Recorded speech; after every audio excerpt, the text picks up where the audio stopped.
How the new data protection law section 44 a threat to RDI? Why activists are fighting? Why in news? Congress Rajya Sabha member Jairam Ramesh warned that the proposed amendment to the Right to Information Act 2005 would have a devastating effect on the transparency law. He urged to IIT minister to pause review and repeal the change.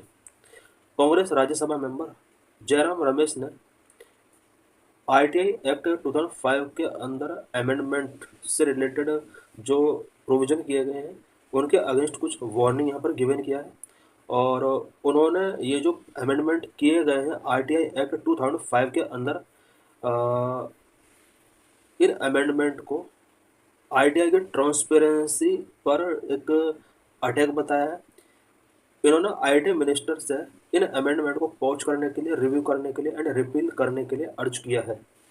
Section 44(3) of the Digital Personal Data Protection (DPDP) Act 2023, which places a blanket ban on sharing any personal information with ITI applicants. Section 44(3) of Digital Personal Data Protection Act 2023, जो कि personal information को share करने से related कुछ restrictions impose करता है। और इस पर आरटीआई की एप्लीकेशन का कुछ यहाँ पर इसको कॉन्ट्रेरी माना गया है। बिकॉज आरटीआई एप्लीकेशन ये परमिट करता है कि किसी भी गवर्नमेंट ऑफिशियल का पर्सनल इंफॉर्मेशन यहाँ पर सीख किया जा सकता है। बट डीपीडीपी एक्ट 2023 सेक्शन 44(3) के अंदर ये प्रोविजन कर दिया गया है कि पर्सनल इंफॉर्मेशन को अब शेयर नहीं किया जा सकता। इट मीन्स यहाँ पर डीपीडीपी एक्ट 2023 का सेक्शन 44 आईटीआई एप्लीकेशन के कहीं ना कहीं अगेंस्ट जा रहा है। The ITI Act was introduced with the objective of enhancing transparency and empowering citizens by granting them access to government-held information. ITI act जो इंट्रोड्यूस किया गया था इसका मेन ऑब्जेक्टिव ट्रांसपेरेंसी को इन्हांस करना और सिटीजन्स को एम्पावर करना इसके मेन ऑब्जेक्टिव थे।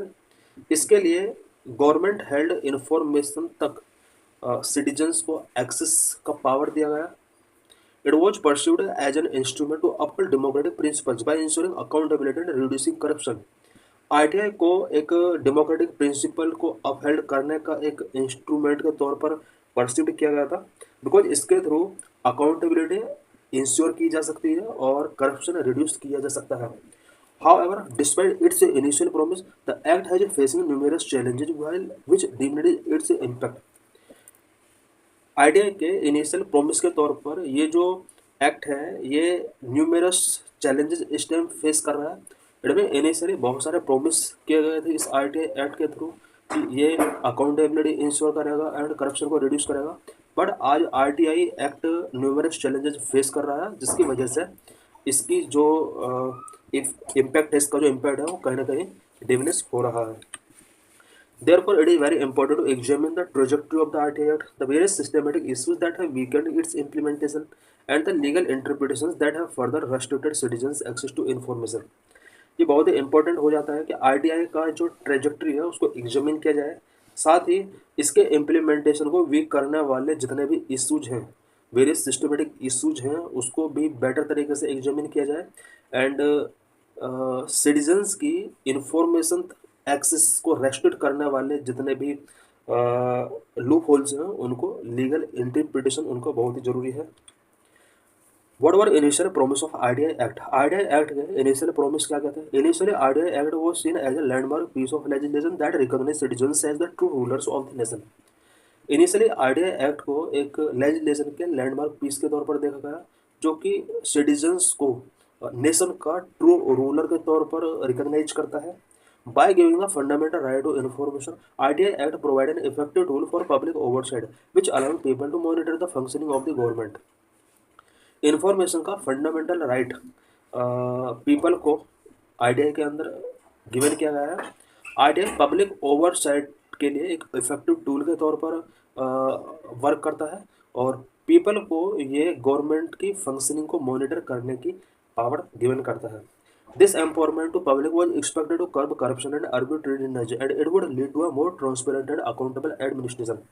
पब्लिक को जो ये गवर्नमेंट ऑफिसर्स को ओवरसाइड करने की पावर गिवन की गई है, इसके थ्रू करप्शन एंड आर्बिट्रेरीनेस को कर्ब किया जा सकता है और इसके थ्रू एडमिनिस्ट्रेशन में ट्रांसपेरेंसी एंड अकाउंटेबिलिटी इंश्योर की जा सकती है। The law was welcomed as one of the best transparency law in the world, offering a legal framework for citizens to seek information with respect and dignity. जिस time पर ये law start किया गया था, पूरे वर्ल्ड में इसको best transparency law के तौर पर देखा गया, बिकॉज सिटीजन्स को ये रिस्पेक्ट एंड डिग्निटी के साथ गवर्नमेंट इंफॉर्मेशन सीख करने के लिए एक लीगल फ्रेमवर्क ऑफर करता है। However, the optimism surrounding IDA Act quickly diminished the bureaucracy and government registered this shift in power. ITI के सराउंडिंग जो ऑप्टिमिज्म थे वो क्विकली डिमिनिश्ड हो रहे हैं बिकॉज ब्यूरोक्रेसी एंड गवर्नमेंट ने ये जो पावर शिफ्ट हुआ है, जो पावर पब्लिक को गिवन किया गया ITI एक्ट के अंडर, ये जो शिफ्ट हुआ है, इस शिफ्ट का ब्यूरोक्रेसी और गवर्नमेंट ने हमेशा रजिस्ट किया है because bureaucratic and government officers नहीं चाहते कि इस तरह की पावर पब्लिक को गिवन की जाए। About ITI act 2005, ITI is derived from the fundamental right of freedom of speech and expression under Article 19 of the Constitution. ITI fundamental right of freedom of speech and expression जो कि article 19 के अंदर given है, वहाँ से इसको drive किया गया है। Key provisions of ITI act include section 4 of the act impose an obligation on public authorities to maintain its record in a manner which facilitate the right to information under the act. ITI act section 4 के अंदर किसी भी public authority को ये application given किया गया है कि वो पब्लिक रिकॉर्ड, वो अपने रिकॉर्ड को मेंटेन करे और इस मैनर में मेंटेन करे कि राइट टू इन्फॉर्मेशन के अंडर उसको फैसिलिटेट किया जा सके। Section 6 of act entitle a person to obtain any information under the act to make a request in writing to the central or state public information officer. ITI act section 4 के अंदर persons को ये entitle किया गया है कि वो किसी भी सेंट्रल या स्टेट पब्लिक इन्फॉर्मेशन ऑफिसर से रिटर्न में रिक्वेस्ट करके इन्फॉर्मेशन ऑब्टेन कर सकता है। इट मीन सभी लोगों को ITI एक्ट सेक्शन 6 के अंडर ये राइट मिला हुआ है कि वो किसी भी सेंट्रल या पब्लिक इन्फॉर्मेशन ऑफिसर से, स्टेट पब्लिक इन्फॉर्मेशन ऑफिसर से इन्फॉर्मेशन सीख कर सकता है। Section 7 of the ITI Act require the public information officer to either provide the information or reject the request for any of the reason specified in the section 8 and 9 within 30 days of receipt of the request. ITI Act section 7 के अंदर provision किया गया है कि public information officer या तो information provide कराएगा या फिर उसको रिजेक्ट कराएगा जो पर्सन के द्वारा रिक्वेस्ट की गई है, और उसके लिए अगर रिक्वेस्ट को रिजेक्ट किया है तो उसका स्पेसिफिक रीजन देना पड़ेगा, और रीजन जो होगा वो 8 एंड 9 सेक्शन में प्रोविजन और 30 डेज के अंदर यहाँ पर या तो इन्फॉर्मेशन को गिवन करना होगा, आइदर रिजेक्ट करना होगा with reason. Under section 19, if a person does not receive a reply within 30 days from public information officer, he may prefer an appeal to an officer who is senior in rank at to the public information officer in that public authority. Individuals को अगर 30 days के अंदर कोई reply नहीं मिलता है या information जो उसने सीख किया है वो नहीं मिलता है, देन वो सीनियर मोस्ट ऑफिसर से इसका कंप्लेन कर सकता है। Exemptions under the act, the information sought must not be related to personal detail or defence national security. ITI act के अंदर ये यहाँ पर कुछ एग्जाम्पशंस यहाँ पर इम्पोज किए गए हैं। इट मीन्स यहाँ पर किसी गवर्नमेंट ऑफिसर की पर्सनल डिटेल सीख नहीं की जा सकती, डिफेंस या नेशनल सिक्योरिटी से रिलेटेड कोई भी इन्फॉर्मेशन सीख नहीं की जा सकती। Before the ITI Act, the disclosure of information in India was restricted by the Official Secret Act and some other special law.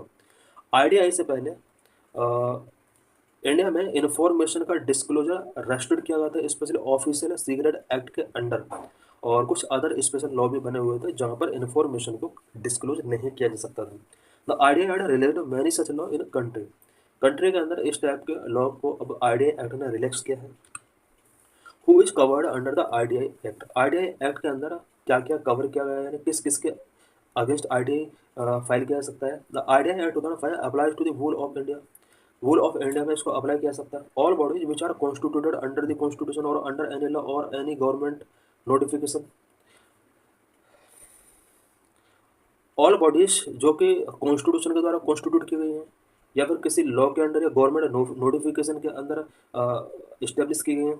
All bodies including NGO which are owned controlled or substantially financed by government are covered. इसमें वो सभी bodies भी include है such as NGO जो कि government के द्वारा own की जा रही है, कंट्रोल की जा रही है, सब्सटेंशियली फाइनेंस की जा रही है। साथ ही प्राइवेट बॉडी जो गवर्नमेंट के द्वारा ओन की जा रही है, कंट्रोल या सब्सटेंशियली फाइनेंस किया जा रहा है, इन सभी बॉडीज के अगेंस्ट आरटीआई एक्ट फाइल किया जा सकता है। Systematic issues and judicial interpretation that Weeknd the RTI act.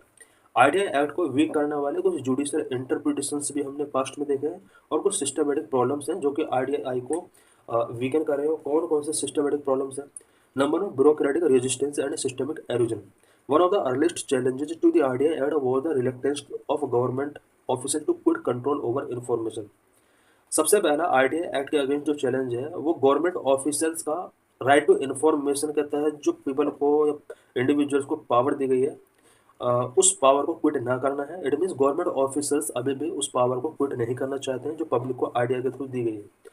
RDI had effectively transferred power from public servant to citizens, so government attempted to weaken the law through amendments. RDI act के through power public servant से citizens को transfer की गई है, और यही वजह है कि गवर्नमेंट ने हमेशा RDI एक्ट के अंदर अमेंडमेंट करके RDI एक्ट को हमेशा वीक किया है।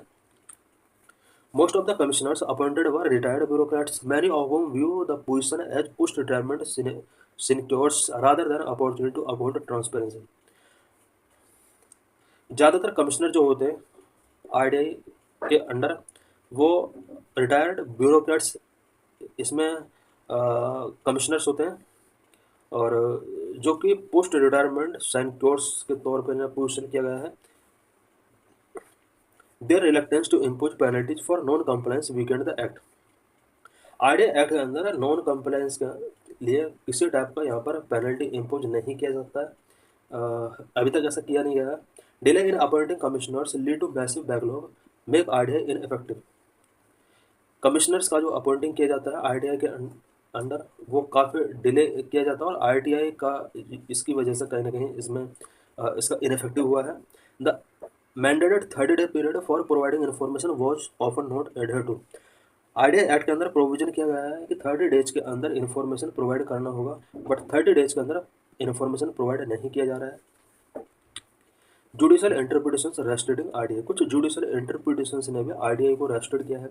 The erosion of RTI act continued with the supreme courts decision in Girish Ramchandra Deshpande versus central information commissioner 2012।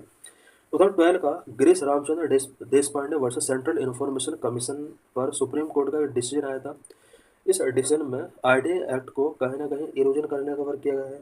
In this case, the Supreme Court ruled that information about a public servant's disciplinary record and financial dealing was personal information and therefore exempt under Section 8(1)(j।